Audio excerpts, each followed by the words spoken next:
أدبان السلامية لما أنا بدي الصومالية لو أنا هاد الكلمة هذا القدر بيه هاي حليس شيء ولا تشعرها هاي أنت يجوز أيه أصحاب على سوتي أصحابتي ودي بحيها باليومي لكن واحد يقول لي لا فهم لجودي ما دام لما دا لما ندوي waxaan ka codsanayaa dowladda Soomaaliland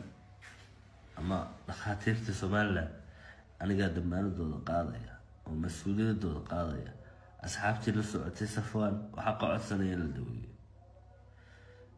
ilaahay waxaan ka baryayaa inuu Safwan naxariis janno ka waraabiyo walaalaan jeclay buu ahaa 24 saacadood ka hor baan wada joognay caawana isagoo igu soo socda iyo ilaahay iga qaata walaalaan jeclay waxaa ilaahay naxariistaan leeyahay ilaa haddana wayna aamin lahayba xataa inuu walaalkayga tegay laakiin qof kasta wuu tegayaa oo adduunka jooga waana u ducaynayaa walaalkay